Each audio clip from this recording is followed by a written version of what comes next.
excuse me, we were all excited when they hired Matt Millen, right? I mean, let's face it, everyone was excited. And you think, and you look at Matt Millen's draft, 2001. You look at Bob Quinn's draft, 2016. They had the almost basically identical draft. Millen went Jeff Backus 1, Sean Rogers, and Rayola, defensive tackle center. And then he took a Mike McMahon in the 5th round, 6th round, whatever. And then Bob Quinn comes in. What's he do? He takes a left tackle, he takes a center, he takes a defensive tackle, first 3 rounds, and he takes a quarterback in the 5th, 6th round. So he's basically the same draft. I'm not going to compare the two, but we were just as excited when we were. In Millen's defense, those 3 players did work out. Yes, they did. He Backus started out great. For over a decade. Rayola played forever. Sean Rogers, he's a beast. When wired right, was a beast. He drank too much. He drank too much. He used to go to the party store next to my house. I used to see him there like once a week buying a fifth of Hennessy or whatever. Like, dude, you gotta lay off the Hennessy, man. We need a Super Bowl in this town. It worked for Babe Ruth, so whatever. I say it might have been the cheeseburgers he was throwing there too. But what I mean, prior to the Millen era, we were on the way down, right?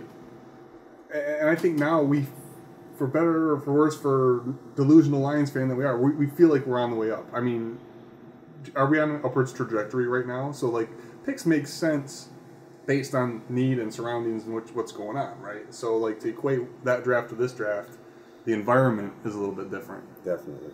I think right now we feel like we're solid throughout, but like I think the defense is good defense without having to point out this guy or that guy as being like this difference maker. I think they're a solid defense that they can have an injury and still be a solid defense, and I guess that's where I would say they're better than they were. You know, they're not their depth, to use the crazy word of the depth. I mean, they have better depth. Let's hit all the cliches. They're bigger on the blue line. Let me go ahead. You go. No, well, just to hit on that point, like the 4th preseason game, which shouldn't even be a game, right? In most people's mind. Mm-hmm. I was freaking pumped because the defense, like those guys that are probably gonna be bagging groceries next week, some of them were playing their hearts out. And granted, it's the Buffalo Bills in this 4th preseason game, but like I was invested. I watched that game from start to finish. The draft class that he picked this year, it's been pretty impressive overall. I watched most of the games. The only person that never really stood out to me in the draft class was Killenbrew. I never really seen him make a play. So the linebacker Antoine Williams, he was fantastic. He was fantastic. He's gonna play a year special teams next year. You're gonna see him the New England way. Absolutely. Step in, Glasgow. I always call him Antoine Jefferson, but Antoine Robinson. These guys are gonna get their feet wet. Ashawn, excuse me. They're gonna get their feet wet, and the New England way will be next year. They're going to come in, possibly start, take on a bigger role, and then your veteran will be pushed out either because he's old or they don't want to give him a big contract.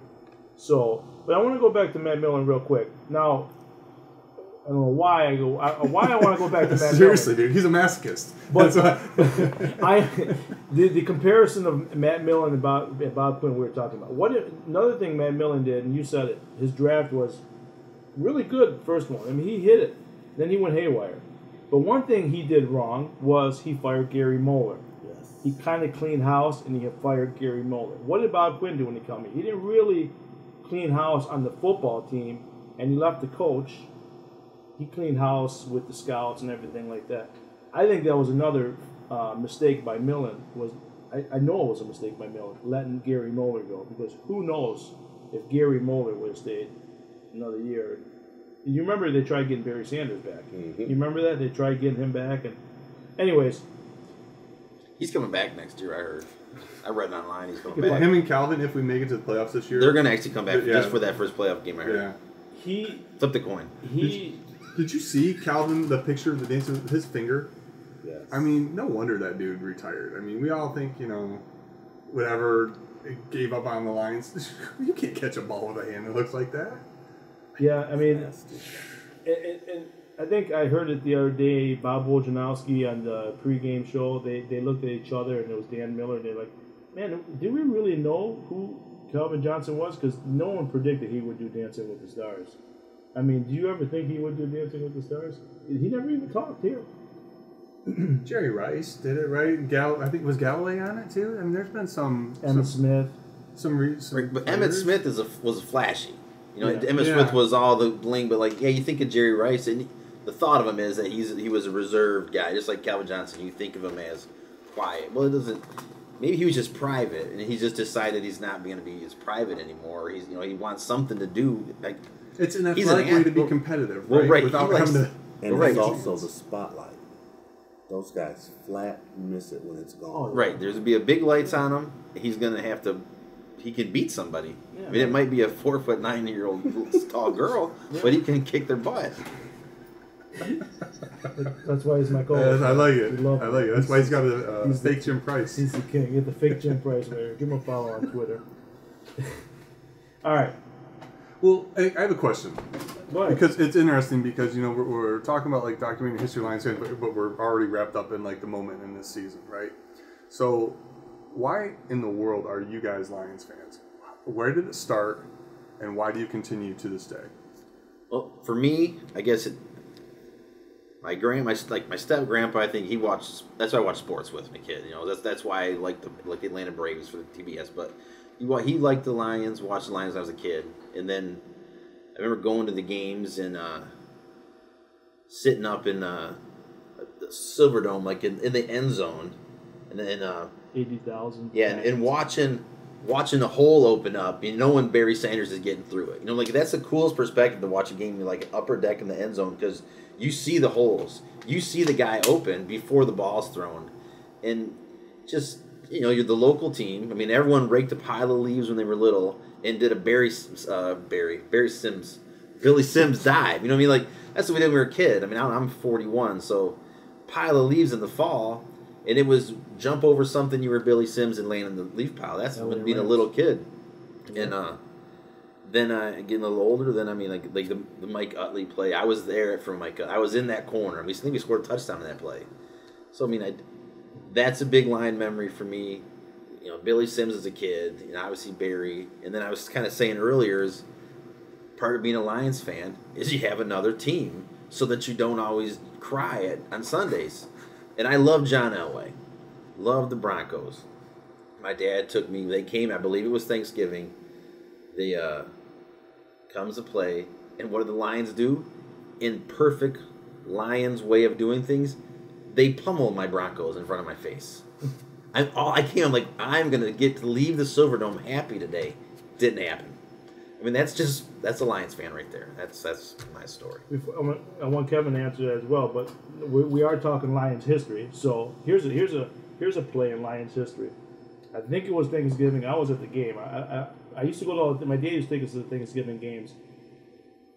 Gary Danielson, corner at the 1 yard line. They were at like the 6-7 yard line. He throws a pass into the corner, and who intercepts it? Lawrence Taylor runs it back 99 yards. He actually ran it back like 93 yards, and then he just gasped into the end zone. You guys remember that play? Yes. I was in that corner of the end zone. I want to say it was on Thanksgiving, but there's a play in Lions history that you'll never forget. So, Kevin, you answer the same question Michael asked. I'm going to date myself a little bit. I go back to Tiger Stadium, but my dad had the Lions on every Sunday on television. We went to games on semi-regular basis at Tiger Stadium. Man, I wish I could done that. The first game I remember watching was the Tom Dempsey 63-yard field goal to beat the Lions. That's my first memory. My second memory is the 5-0 playoff loss to Dallas, where I guess Greg Landry was so nervous he threw up in the locker room or something. Third memory was Chuck Hughes dying on the field. Oh, man. That's my first 3 lines. I should have known right then, right? Right. Get out while I can. Wow. We lost on the longest field goal ever. 5-0 loss in the playoffs. And a wide receiver dies on the field. You just stayed. You're like, I'm in. So you're the problem. I love this so much. Get rid of this guy. You're like, what's going to happen next? Oh, it's Andre Ware. Thank you. So when There's another history right there, Andre Ware. I graduated from Oakland University like 2004, whatever it was, and moved to Florida at the time. And trying to watch the game there, you had to go to a bar, right? So I go to this hole in the wall bar, and there's a seat at the corner of the bar where the Lions are on, right, the TV right there. And I sit down, and this guy comes and taps on my shoulder. The guy says, "Hey, that's my seat." I'm he's kind of in Lions gear. He's like, "This is my lucky seat. I've been sitting here 20 years." I'm like, "Hey, buddy, get a new seat. Come on, you're the cause. You're the one that's this is not the lucky seat." Yeah, I mean, my Lions history is my dad. He took us to the Thanksgiving games. I want to say from 78, 79, all the way through about probably when Barry retired. Maybe even just before that. Every Thanksgiving game. I have the memory of my dad going to the Monday night game when Eric Hipple came in and beat. It was Minnesota, I want to say. Chicago. 6 touchdowns, right? Yeah. And I remember leaving there, and it was just a snowball fight in the parking lot of the Silverdome. My dad had this old '77 Lincoln Continental, and the car was getting pelted with snowballs. Not that they were aiming at us, just people were just throwing snowballs because they're so happy, Like we just won the Super Bowl, But that's my memories go back to Billy Sims being drafted, them going 2-14 in 1979 to get that #1 pick. Or top 3 pick, whatever it was. The trio of Gary Danielson and I grew up in Dearborn, so Gary Danielson with the Dearborn Divine Child, Jeff Chadwick, Jeff Comlow, rest in peace, Jeff Comlow. Eric Hipple was that trio. There was another quarterback there at the time. I don't want to say Bob Galliano, but I think he was a little bit after them, but. Those were my memories. I love Gary Danielson because he was from Dearborn. It's like, wow, I'm in Dearborn. This guy is a quarterback for the Detroit Lions. Billy Sims, and I remember Billy Sims hurling the guy against the Rams, like you said. But I also remember Billy Sims blowing out his knee in Minnesota. And if he would have done that today, he would have been back in 3-4 weeks. Absolutely. 3-4 weeks he'd be back. And we were talking about this before the show. I'll bring it up now. Lions history. You talk about Lions history and you talk about the running back position. I go back to Billy Sims. Kevin, you brought up Steve Owens, Mel Farr. Billy Sims blows out his knee. And if he doesn't blow out his knee, what could have been? Because they were starting to uptick a little bit. If he doesn't blow out his knee, maybe there's no Barry Sanders.